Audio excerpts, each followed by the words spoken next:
ദീപം ദീപം ദീപം. ഹരേ ഗുരുവായൂരക്ഷമ. മോനെ എവിടെ പോയത് അമ്മേ? അതാ ഞാനും ആലോചിക്കുന്നത്. പുസ്തകമൊക്കെ കൊണ്ടുവച്ച് കാപ്പി പോലും കുടിക്കാതെ ഓടി പോകുന്ന കണ്ടു. കളിക്കാനോ മറ്റോ ആയിരിക്കും. കൂടുതൽ സ്വാതന്ത്ര്യം എടുക്കണ്ടെന്ന് അമ്മ തന്നെ അവനോട് പറയണം. മോളെ, എനിക്ക് മനസ്സിന് ഒരു സമാധാനവും തോന്നുന്നില്ല. നമ്മൾ ദൈവദോഷം ചെയ്യുവാണോ എന്നൊരു പേടി. എന്ത് ദൈവദോഷം? ആ പണിക്കരുടെ അയാൾ എന്നെ ഇന്ന് എത്ര ഇൻസൾട്ട് ചെയ്തെന്ന് അമ്മയ്ക്കറിയോ? വാശിയാണെങ്കിൽ എനിക്കും വാശി തന്നെയാ. എന്തൊക്കെ പറഞ്ഞാലും ഇത് അയാളുടെ വീട് തന്നെയല്ലേ. അമ്മയ്ക്ക് വീട്ടിൽ നിന്ന് അത്ര പെട്ടെന്ന് ഇറങ്ങി പോകാൻ പറ്റുമോ? അതാലോചിക്കുമ്പോഴാ.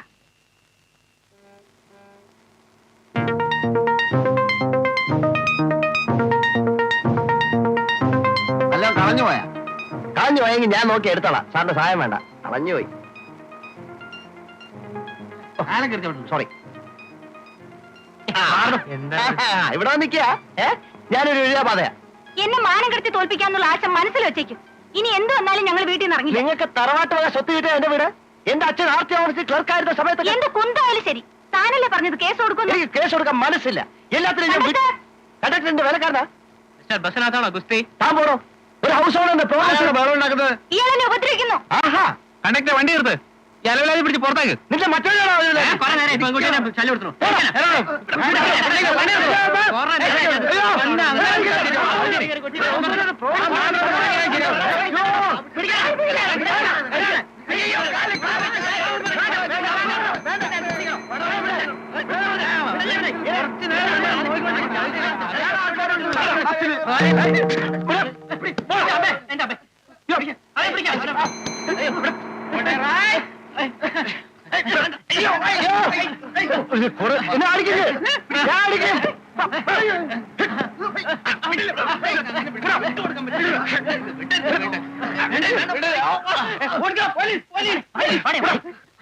സാർ, ഞാൻ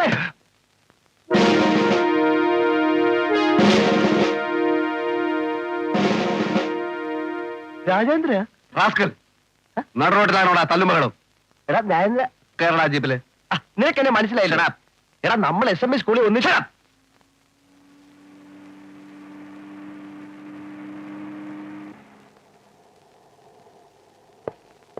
ഇറങ്ങി വരണം.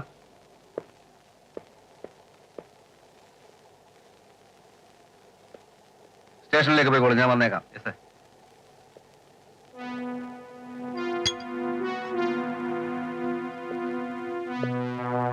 വരണം.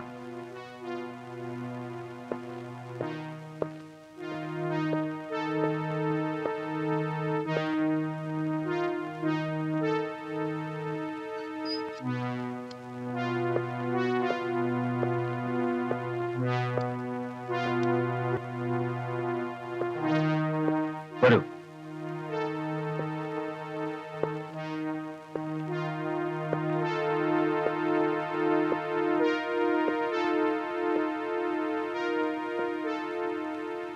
നടുറോട്ട് കിടന്ന് തല്ലുണ്ടാക്കിയതിനുള്ള ശിക്ഷ എന്താണെന്ന് അറിയാമോ? 10 കൊല്ലം ഒരുമിച്ച് പഠിച്ച കൂട്ടുകാരൻ പരിചയഭാവം പോലും കാണിക്കാത്തതിനേക്കാളും വലിയ ശിക്ഷയുണ്ടോ? പരിചയഭാവം കാണിക്കാൻ പറ്റിയ ഒരു ചുറ്റുപാടിലല്ലോ നിന്നെ ഞാൻ കണ്ടത്. പരിചയമില്ലാത്ത ആളായിരുന്നെങ്കിൽ അപ്പൊ തന്നെ എന്റെ കൈയിന്റെ ചൂട് നീ അറിഞ്ഞേനെ. ഇന്നിപ്പോ തല്ലടാ അല്ലേ? വർഷങ്ങൾക്ക് ശേഷം ആദ്യമായി കണ്ടപ്പം നീ എന്നെ റാസ്കൽ എന്ന് വിളിച്ചതിനേക്കാളും വലിയ ചൂടൊന്നുമില്ലല്ലോ നിന്റെ തല്ലിന്. ഗോപാലകൃഷ്ണ, ഞാൻ ഒരു പോലീസ് ഇൻസ്പെക്ടറാണ്. എന്നുവെച്ചാൽ മനുഷ്യത്വം ഇല്ലാത്തവന് അർത്ഥമുണ്ടോ? ഉണ്ട്. എനിക്ക് മനുഷ്യത്വത്തെക്കാൾ പ്രധാനം സത്യവും നീതിയുമാണ്. ഈ കാക്കിക്കുപ്പായത്തോട് എനിക്ക് വലിയ കടപ്പാടുണ്ടടാ. വായിരിക്ക്. വേണ്ട, ഞാൻ പോവാ. വീണ്ടും നീ എന്നെ റാസ്കൽ എന്ന് വിളിക്കുന്നതിന് മുമ്പ് ഞാൻ പോവാ. ഇരിക്കാൻ പറഞ്ഞത് SI അല്ല, നിന്റെ പഴയ സതീർത്ഥ്യൻ രാജേന്ദ്രനാണ്. ഒരാളെ തന്നെ 2 ആളായി കാണാനുള്ള വിദ്യയൊന്നും എനിക്ക് വശമില്ല. വായിരിക്ക്. ഇരിക്കാൻ.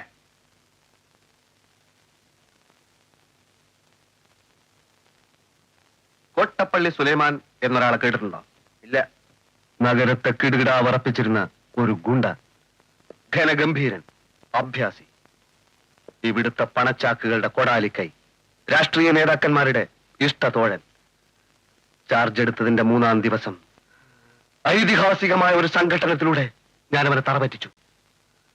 അവിടുന്ന് അങ്ങോട്ട് എന്റെ ജൈത്രയാത്രയായിരുന്നു. എലിമെന്ററി സ്കൂളിൽ മൂക്കിളൊലിപ്പിച്ച് നടന്നിരുന്ന ആ പഴയ എല്ലുന്തിയ രാജേന്ദ്രനിൽ നിന്നും ഈ നിൽക്കുന്ന എസ് ഐ രാജേന്ദ്രനിലേക്കുള്ള പ്രയാണം സംഭവബഹുലമായിരുന്നു. എനിക്കിന്ന് മൃദുല വികാരങ്ങളില്ല, മനുഷ്യത്വം തീരെയില്ല. കുറ്റവാളികളെ കടിച്ചു കീറാൻ തയ്യാറെടുത്ത് നിൽക്കുന്ന ഒരു സിംഹമാണ് ഞാനിന്ന്.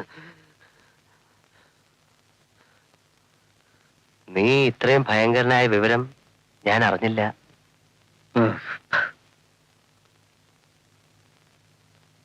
ഇവിടെയാണോ താമസം? അതെ. തനിച്ചാണോ? കല്യാണം ഒന്നും കഴിച്ചില്ലേ? കല്യാണം ഈ ജീവിതത്തിൽ അതുണ്ടാവില്ല. അതെന്താ? ഗോപാലകൃഷ്ണ, ആ. ഒരു പോലീസ് ഉദ്യോഗസ്ഥൻ ഒരു സന്യാസിയാണ്. സന്യാസി ആത്മീയതക്കായി സ്വയം അർപ്പിക്കുന്നു. ഒരു പോലീസ് ഉദ്യോഗസ്ഥൻ രാഷ്ട്രത്തിന് വേണ്ടി സ്വയം സമർപ്പിക്കുന്നു. സത്യവും നീതിയുമാണ് എന്റെ ഭാര്യ. ഏതെങ്കിലും ഒരു പീറ പെണ്ണിന്റെ മുമ്പിൽ അടിയറക്കാനുള്ളതല്ല ഈ ജീവിതം. നീയാളൊരു മഹാനായി മാറി. അതെ. ഇനി പറയൂ, എന്തിനാണ് നീ റോഡിൽ വെച്ച് തല്ലുണ്ടാക്കിയത്? പറയാം. നിന്റെ ഡിപ്പാർട്ട്മെന്റിനെ ഒരാൾ അപമാനിക്കാൻ ശ്രമിച്ചു. ആരാലും ഞാൻ വിടില്ല. അടങ്ങ് ഞാൻ പറയാം. വേഗം പറയൂ. അത് പിന്നെ എന്റെ ഒരു വീട് ഇവിടെ വാടകയ്ക്ക് കൊടുത്തിരുന്നു. അവര് വാടക ഒന്നും അവര് കറക്റ്റായിട്ട് ആയിരുന്നില്ല. ഓഹോ. ഇറങ്ങാൻ പറഞ്ഞിട്ട് ഇറങ്ങുന്നില്ല. ഒടുവിൽ ഞാൻ അവരോട് പറഞ്ഞു, പിന്നെ പോലീസ് കംപ്ലൈന്റ് ചെയ്യുന്നു. അപ്പൊ അവിടുത്തെ ആ സ്ത്രീയും മകളും എന്നോട് പറയാ, പിന്നെ അവരെന്ത് പറഞ്ഞു? അവര് പറയാ, പിന്നെ പോലീസിനെ അവർക്ക് പേടിയില്ല, ഇവിടുത്തെ എസ് ഐ ഒരു കിഴങ്ങനാണ്, അയാൾ വിചാരിച്ച ഒരു പുണ്യം ചെയ്യില്ല. സ്റ്റോപ്പ്. മതി ഗോപാലകൃഷ്ണ, മതി. എനിക്കിപ്പോ അവരെ കാണണം. എനിക്ക് അവരോട് പ്രതികാരം ചെയ്യണം. പുറപ്പെട്.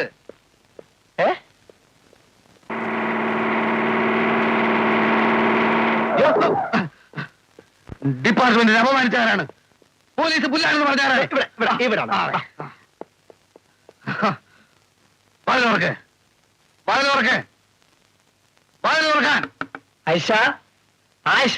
എന്തേ? ഇങ്ങോട്ട് ഇറങ്ങിയേക്ക്.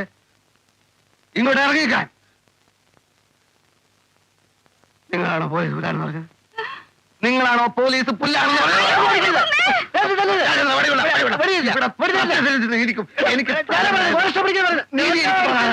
എനിക്ക് നീതി വേണം. വീട് ഒഴിയാൻ പറഞ്ഞാൽ മതി. നമുക്ക് പിന്നീട് തല്ലാം. അപ്പൊ എനിക്ക് ടൈം ഉണ്ടാവില്ല. എനിക്ക് ഇപ്പൊ തല്ലണം. വീട് ഒഴിയാൻ പറഞ്ഞാൽ മതി. മതിയോ? വീട് ഒഴിയാൻ പറഞ്ഞാൽ ഇപ്പൊ അങ്ങനെ മതിയല്ലേ? ഇങ്ങോട്ട് ഇറങ്ങിയല്ലേ? ഇപ്പൊ ഞാൻ തല്ലുന്നില്ല. പക്ഷെ 24 മണിക്കൂറിനകം വീട് ഒഴിഞ്ഞില്ലെങ്കിൽ ഞാൻ ഇനിയും വരും. എല്ലാത്തിനും നേരത്തെ തല്ലും. പോലീസ് അതെ. ഏതായാലും വന്ന സ്ഥിതിക്ക് അയൽവക്കക്കാരെ കൂടെ ഒന്ന് വരട്ടി വരും. ഒറ്റ പോലീസിനെ പേടിയില്ല. പോലീസിനെ പേടിയില്ലാത്തവന്മാര് ധൈര്യം ഉണ്ടെങ്കിൽ ഇറങ്ങി വാടാ. കോട്ടപ്പള്ളി സുലൈമാനെ ഇടിച്ച് തറവെറ്റിച്ച എസ് ഐ രാജേന്ദ്രനാണ് പറയുന്നത്. 24 മണിക്കൂറിനകം വീടൊഴിയാൻ ഇവരോട് പറഞ്ഞിട്ടുണ്ട്. ഇവൻ എന്റെ ക്ലാസ്മേറ്റ് ആണ്.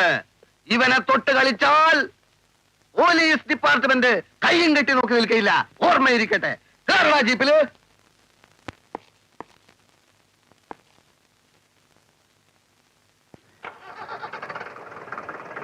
എല്ലാവന്മാരെയും അടുത്ത പ്രാവശ്യം വീട്ടിൽ ഞാൻ പാഠം പഠിപ്പിക്കും. തല്ലെനിക്ക് പുത്തരിയല്ല, എല്ലാറ്റിനെയും തല്ലും.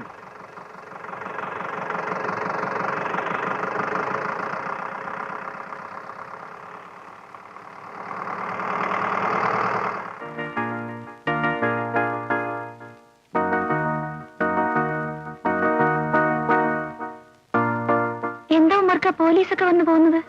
എനിക്ക് അതിനാ പിടിയിട്ടാത്തതെന്ന്. ഞാൻ അനുജന്റെ കത്തും ദുബായ് നളിയന്റെ ഡ്രാഫ്റ്റും കൂടി വന്നിട്ട് റെഫർ ചെയ്ത് ഉറങ്ങിപ്പോയി. ആഴ്ച പറയാൻ എന്തോ പോലീസ് വന്നു പോയിന്ന്. രണ്ടേനാഴ്ചയായി. 24 മണിക്കൂറിനുള്ളിൽ വീട് ഒഴിയണമെന്ന് പറഞ്ഞു. ആ പണിക്കര് ചില്ലറക്കാരനൊന്നും അല്ലാട്ടോ. ഇൻസ്പെക്ടർ അയാളോട് ചങ്ങാതിയാണെന്ന് തോന്നുന്നു. എന്ത് ചങ്ങാതി? ഞാൻ ഉറങ്ങിയത് ഭാഗ്യമായി വെച്ചോ, അല്ലെങ്കിൽ ഇൻസ്പെക്ടർ മണിക്കരെല്ലാം കൂടി. നിങ്ങളൊന്നും മിണ്ടാതിരിക്കുന്നുണ്ടോ?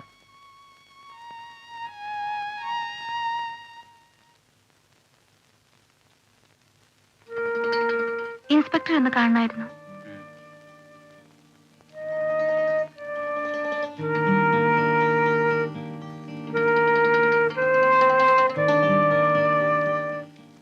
ചെല്ലു.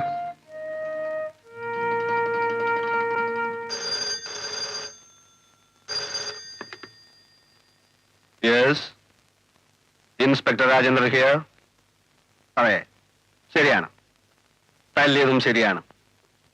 കുറ്റവാളികളെ കെട്ടിപ്പിടിച്ച് ഒരു ഉമ്മ കൊടുക്കാൻ ഇൻസ്പെക്ടർ രാജേന്ദ്രൻ ശീലിച്ചിട്ടില്ല. അതെ അതെ, നിങ്ങൾ ഭരണകക്ഷിയോ പ്രതിപക്ഷമോ എന്നുള്ളതല്ല ഇവിടുത്തെ പ്രശ്നം. പ്രതി കുറ്റം ചെയ്തിട്ടുണ്ടോ എന്നുള്ളതാണ്. അതെ അതെ, എനിക്ക് ഭയമില്ല. സത്യത്തിന് വേണ്ടിയാണ് ഞാൻ നിലകൊള്ളുന്നത്. നീതി നടപ്പാക്കാൻ വേണ്ടിയാണ് ഞാൻ ഈ കാക്കി കുപ്പായിട്ടത്. ഇല്ല, ഒരു വിട്ടുവീഴ്ചയുമില്ല. യെസ്, ഇരിക്കൂ. എന്താണ്? അവിവേകമാണെങ്കിൽ പൊറുക്കണം. ഇല്ല, അവിവേകം പൊറുകയില്ല. സാറ് ഇപ്പൊ ഫോണിൽ പറഞ്ഞതൊക്കെ സത്യമാണെങ്കിൽ എനിക്ക് പേടിക്കാനില്ല. ഫോണിൽ പറഞ്ഞതോ? അതെ, സാറ് സത്യത്തിനും നീതിക്കും വേണ്ടി നിലകൊള്ളുന്നു എന്ന് പറഞ്ഞല്ലോ. പറഞ്ഞു സത്യമാണ്. കോട്ടപ്പള്ളി സുലൈമാൻ എന്ന കേടിയെ ഒതുക്കിയത് ഞാനാണ്. അപ്പോ എനിക്ക് നീതി കിട്ടും അല്ലേ? നിങ്ങൾക്ക് മാത്രമല്ല, എല്ലാവർക്കും ഇവിടെ നീതി കിട്ടും. ഞങ്ങൾ 9 കൊല്ലമായി വാടകയ്ക്ക് താമസിക്കുന്ന വീട്ടിൽ നിന്ന് പെട്ടെന്ന് ഒരാൾ ഇറക്കി വിടാൻ വന്നാൽ സാർ അയാൾക്ക് കൂട്ടു നിൽക്കൂ? ആരാണ് നിങ്ങൾ? ഞാൻ മീര. എന്റെ അമ്മ പേടിച്ച് പനിച്ചു കിടക്കുക. സാറാ പണിക്കരുടെ കൂടെ വീട്ടിൽ വന്നില്ലേ? ഓഹോ, നിങ്ങളാണോ അഹങ്കാരി? സാർ, പൈസേ വാടക കൊടുക്കാതെ അയാളുടെ വീട്ടിൽ കയറി താമസിച്ച് ഇവിടെ നീതിക്ക് വന്നേക്കുന്നോ? വാടക കൊടുത്തില്ലെന്നോ? ഈ മാസം വരെ വാടക അയച്ചതിന്റെ റെസിപ്റ്റ് എന്റെ കയ്യിലുണ്ട് സാർ. ആര് പറഞ്ഞു? ഞാനല്ലേ സാർ അയച്ചത്. സത്യസന്ധനായ സാറിനെ ആ പണിക്കര് പറഞ്ഞു പറ്റിച്ചതാണ്. നോ, പണിക്കരൻ സുഹൃത്താണ്. അങ്ങോട്ട് നോക്കല സാറെ, ചാനൽ ഷാപ്പിൽ തല്ലുണ്ടാക്കിയവൻ.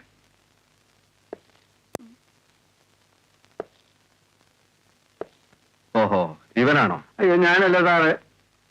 ആ. അയ്യോ,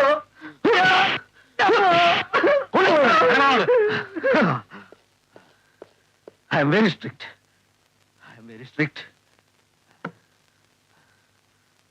അപ്പോ വാടക കൊടുത്തു എന്ന് പറയുന്നത് സത്യമാണോ? സാർ, വാടക കൊടുത്തു എന്ന് പറയുന്നത് സത്യമാണോന്ന്? അതെ സാർ, റെസിപ്റ്റ് ഉണ്ട്.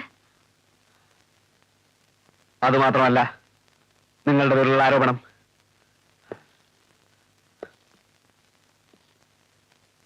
പോലീസ് പുല്ലാണെന്നും സബ് ഇൻസ്പെക്ടർ, അതായത് ഞാൻ, ഒരു കിഴങ്ങനാണെന്നും നിങ്ങൾ പറഞ്ഞില്ലേ? അയ്യോ സാർ. Get out.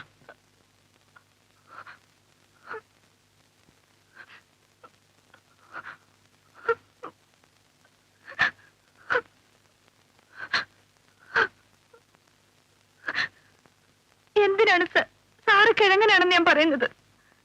സാറിനെ പറ്റി ഞാൻ എത്ര കേട്ടിരിക്കുന്നു. ആർക്കെങ്കിലും സാറിനെ പറ്റി അങ്ങനെ പറയാൻ പറ്റുമോ?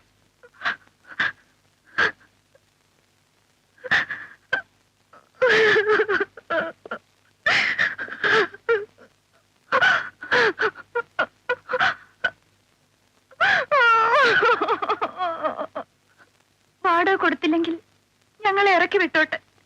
കൊടുത്തു എന്ന് തെളിഞ്ഞാൽ ഞങ്ങളെ താമസിക്കാൻ അനുവദിക്കോ സാർ? അത് സാറല്ലാതെ ഞങ്ങൾക്ക് നീതി തരാൻ മറ്റൊരാളില്ല. ഞാൻ ആലോചിക്കട്ടെ. കരയാതിരിക്കൂ. ആ കണ്ണു തുറക്കൂ കുട്ടി. പോയിക്കോളൂ, കുട്ടിക്ക് നീതി ലഭിച്ചിരിക്കും.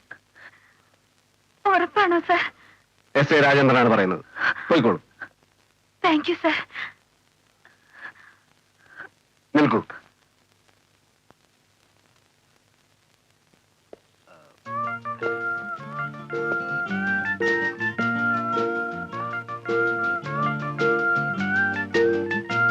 പോയിക്കോളൂ.